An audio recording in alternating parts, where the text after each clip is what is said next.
Pag-aaralan ng House Quad Committee ang susunod nilang hakbang, ngayong di pa rin dumadalo si dating Pangulong Rodrigo Duterte sa kanilang investigasyon sa drug war nito. Sa kabila yan ng liham umano ng kampo ni Duterte na dadalo sa pagdinig. Nakatutok si Tina Panganiban Perez. Sa kabila ng mga pang-iisnab ni dating Pangulong Rodrigo Duterte sa mga imbitasyon ng House Quad Committee, naniniwala ang lead chairperson ng Quadcom ng Kamara na hindi kailangang ipasabpina ang dating Pangulo. Kapag ilang beses nang iniisnab ng isang resource person ang imbitasyon ng isang komite sa Kamara, nagpapalabas ang komite ng show cause order para pagpaliwanagin ng resource person. Pag hindi pa rin sumipot, pinapasabpina ito. Pag absent pa rin, posibleng i-contempt na ito at ipakulong. Siguro dapat mag-usap-usap muna kami kung ano bang dapat takbang. We will extend to him the courtesy that the committee can, in deference to him being the former president. Pero malinaw ang posisyon ng isang co-chair ng Quadcom. He has promised us, this committee, through his letter, that after November 1, he will be present in today's hearing. Kung hindi tayo naglulukuhan dito,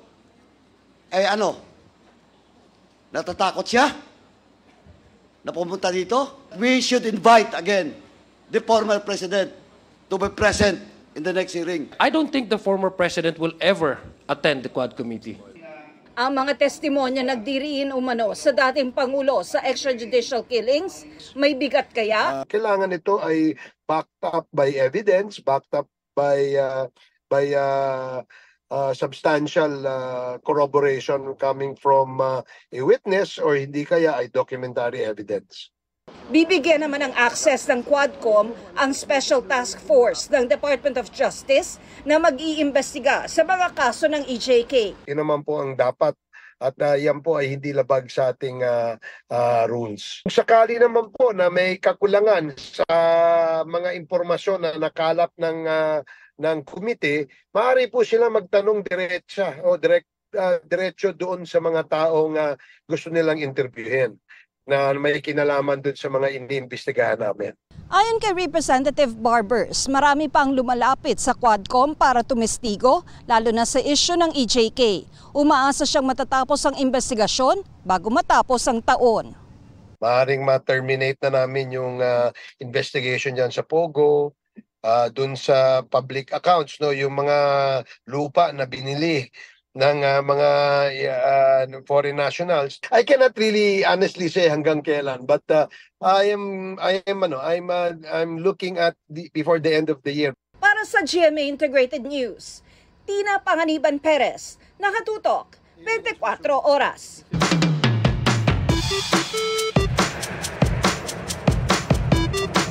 Magandang gabi! Magandang gabi mga kapuso, ako po ang inyong Kuya Kim na magbibigay sa inyo ng trivia sa likod ng mga trending na balita.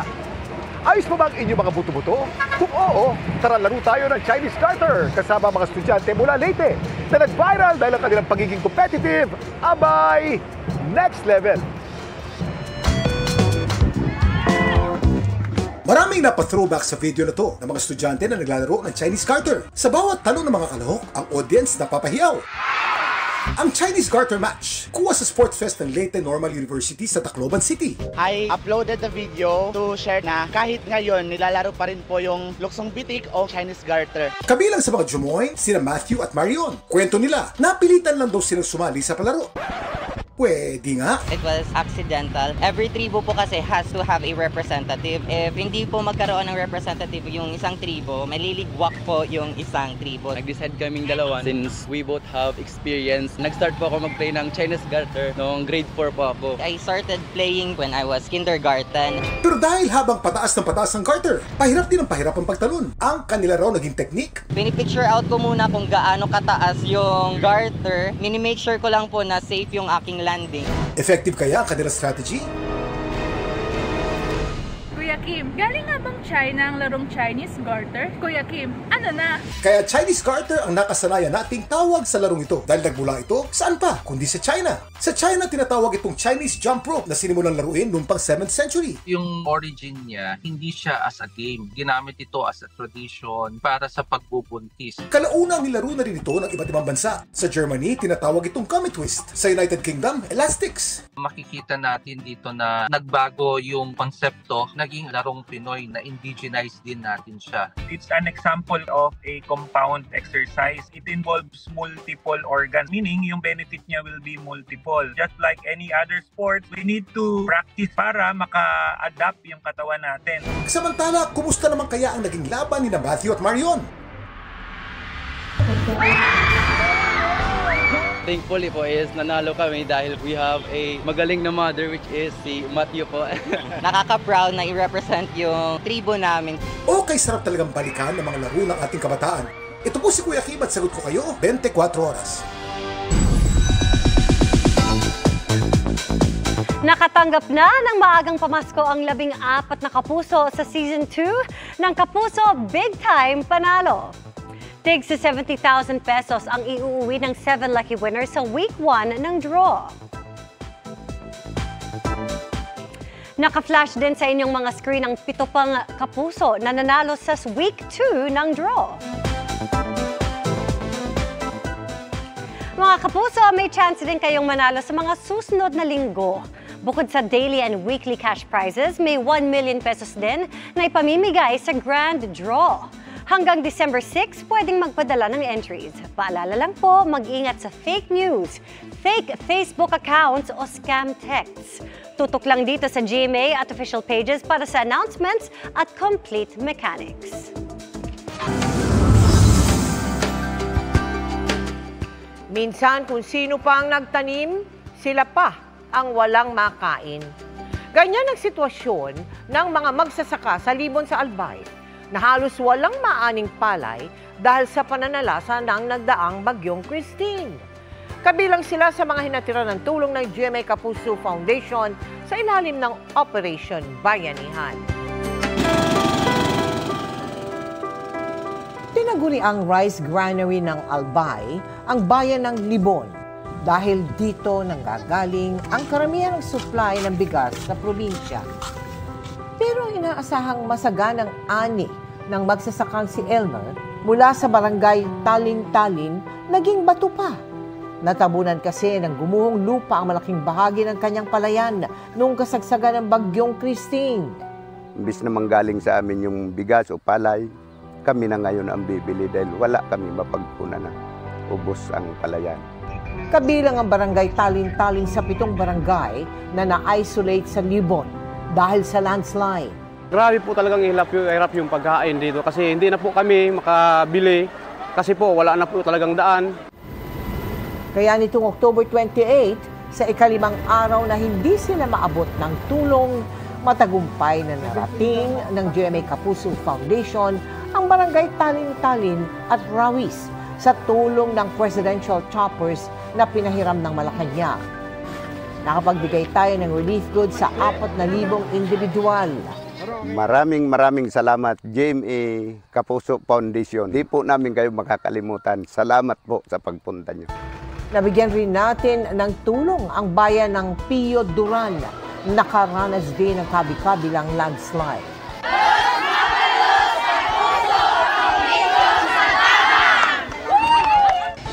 Nagpapasalamat po kami sa Cebu Pacific Air na naging katuwang namin para mas mapabilis ang paghahatid ng relief goods. Mga kapuso, tumatanggap pa rin po ang GMA Kapuso Foundation ng donasyong pagkain at iba pang gamit para sa mga nasalanta ng bagyo. At para naman sa mga cash donation, maaari magdeposito sa aming mga bank account o magpadala sa Cebuana Luwalier. Pwede ring online via GCash, Shopee, Lazada, Globe Rewards at Metrobank Credit Card. 11 taon na ang nakalipas matapos manalasa ang Super Typhoon Yolanda noong 2013 dito sa ating bansa. Ngayon, panibagong pagsubok na naman ang kinakaharap ng ating mga kababayan matapos humagupit ang magkakasunod na bagyo. Ang GMA Kapuso Foundation po ay naghahanda na para mamahagi ng relief goods sa probinsya ng Cagayan para sa mga nasalanta ng bagyong Marce. Nagpadala na rin tayo ng construction materials, food packs at maagang pamasko para naman sa mga nasalanta na magkasunod na bagyo sa Batanes sakay ng Philippine Navy vessel. At maki-update na tayo sa lagay ng mga taga-Cagayan kung saan 13,000 pamilya ang inilikas dahil nga sa bagyong Marce. At mula sa bayan ng Sanchez Mira, nakatutok live si Jasmine Gabriel Galvan ng GMA Regional TV. Jasmine. Vicky, tuloy-tuloy pa rin ang isinasagawang clearing operation ng otoridad sa iba't ibang bayan sa probinsya ng Cagayan. Kita sa video na ito, nakuha sa isang establishmento sa bayan ng Santa Ana, Cagayan, ang bagsik ng bagyong Marce. Maging sa ilang bayan sa probinsya, magdamag naranasan ang malakas na hangin at ulan. Pahirapan na ang pagdaan ng mga sasakyan sa kalsada dahil na rin sa mga humambalang na poste ng kuryente at maging mga natumba o nabuwal na mga punong kahoy. Dahil sa bagsik ng Marce, sunod-sunod na nasira ang bahay. Kinakabahan po kami lahat. Takot po. Nag-iyak pa nga po sa gilid. Sa lakas po ng hangin kaya yun po ma'am, nawala. Opo, na-wash out po. Maging ang kisame ng bagong gawang gusali ng MDRRMO at labi ng munisipyo ng Santa Ana, bumagsak din sa lakas ng hangin. Bagong-bago pa lang itong building natin, hindi natin akalain sa sobrang lakas ng bagyo, talagang matindi po yung tama niya sa amin dito. Kung sa mga ibang, siguro mga ibang structure pa, baka mas marami pa, lalong-lalo yung mga kabahayan po. Pagsapit ng umaga, tumambad ang lawak ng iniwang pinsala ng bagyo. Sa Santa Ana, Cagayan, kung saan unang naglandfall ang bagyo, maraming bahay ang nasira. Bumagsak ang kisame ng Santa Ana Commercial Center. Tinangay ng malakas na hangin ang mga yero at nasira rin ang dingding ng mga stall na ito. Nagliparan ng mga yero at meron pang sumabit sa kable ng kuryente.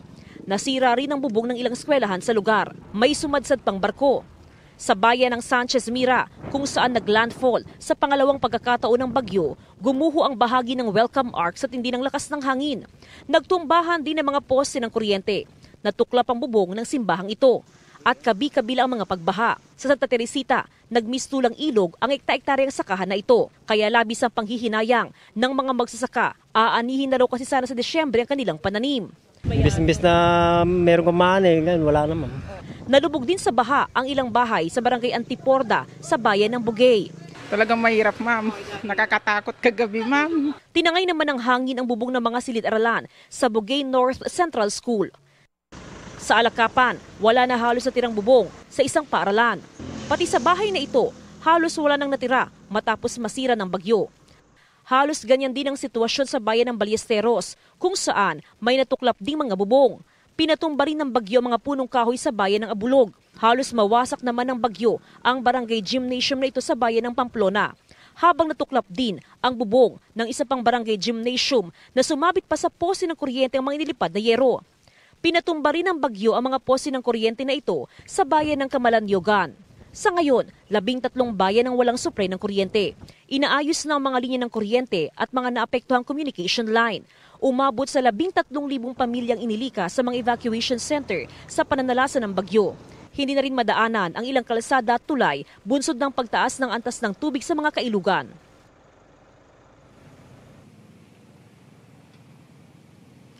Vicky, simula kaninang umaga, tuloy-tuloy na yung distribution ng assistance sa mga apektadong residente. Malawakan din yung ginagawang pag-iikot ng iba't ibang LGU sa mga barangay para ma-assess kung gaano kalawak yung pinsalang iniwan ng bagyong Marce. Samantala, as of 6 p.m. ay umabot na sa 5.3 meters ang antas ng Cagayan River. Vicky?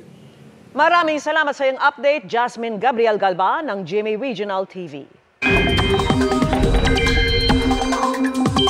Sa ating ulat panahon, tuloy-tuloy na ang paglayo sa bansa ng bagyong Marce. Nasa labas na yan ng Philippine Area of Responsibility at huling namataan sa layong 290 kilometers. Kanluran ng Lawag City, Ilocos Norte. Wala nang nakataas na wind signal sa anumang bahagi ng bansa. Kumikilos ito pa west, southwest at posibleng sunod na tumbukin ng Vietnam. Ngayong weekend, may tsansa pa rin ng ulan sa ilang bahagi ng bansa pero hindi na malawakan o tuloy-tuloy. Base sa datos ng Metro Weather, may kalat-kalat na ulan bukas sa Ilocos Region, Zambales, Bataan, Mindoro Provinces, Palawan, Camarines Sur, gayon din sa ilang bahagi ng Visayas at Mindanao. Kasama po ang Samar at Leyte Provinces, Antique, Negros Island Region, Cebu, Northern Mindanao, Caraga, Davao Region at Soc-Sargen. Pagsapit ng linggo, may mga pag-ulan din lalo sa eastern portion ng Luzon at Visayas at Mimaropa. Posible rin yan sa ilang bahagi ng Mindanao. Sa Metro Manila, may tsansa rin ng thunderstorms ngayong weekend, lalo na bandang hapon. Samantala, nabuo na bilang low pressure area yung pong kumpol ng mga ulap na napantaan kahapon ng Pag-asa. Nagbabadya itong pumasok sa PAR ngayong gabi o bukas ng umaga. Sabi ng Pag-asa, mataas ang tsansa nitong maging bagyo at kung sakali, tatawaging bagyong Nika. Bukod yan, may iba pang posibleng mamuong sama ng panahon kaya patuloy na mag-monitor ng updates.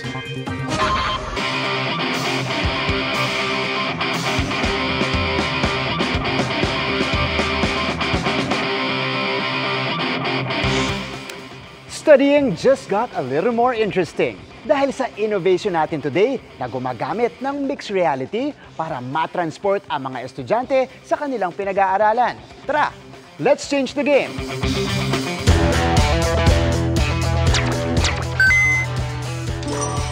VR o virtual reality ang isa sa mga recent innovations in the world of gaming.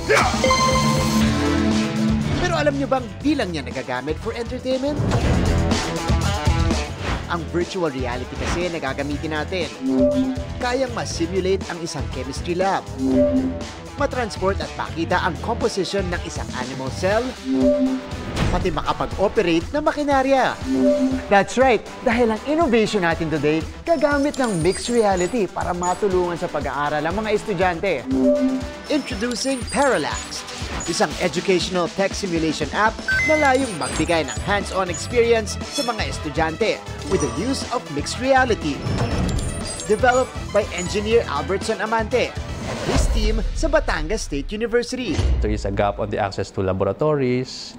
The access to these laboratories can be very expensive and sometimes it can be very dangerous to perform such experimentation. So what we've come up is something that is virtual. Pinasok ni na Engineer Albert ang world of mixed reality nang gawin nila ang Mr. Tour Guide sa ilalim ng DOST. Dito, pwedeng mapasyalan virtually ang mga heritage sites ng Batangas City. At noong 2023, sa tulong ng grant ng DOST TAPI, sinimula nila ang Parallax. Meron kaming mga developers, composed yung mga graphic artists, mga experts into virtual reality and 3D design. We also have some resource persons because we're talking about subject matter experts. Mga kapuso, susubukan na natin ang Parallax at ang una nating susubukan na simulation ay ang animal cell. Papasok tayo sa loob. Ini-explain ng Parallax kung ano yung part na pinindot natin. Nucleolus, cell membrane, mitochondria. I-explore naman natin ngayon yung chemistry. At nasa loob tayo ngayon ng lab, aayusin natin yung equipment dito. At magagamit din ito sa pag-familiarize ng heavy equipment for engineering students. Mas visual, mas maganda yung visual representations. This gives them the right amount of preparation before they actually use the equipment. There you have it mga kapuso, a game-changing innovation that can level up the learning experience ng ating mga estudyante. Para sa GMA Integrated News, ako si Martin Javier. Changing the game!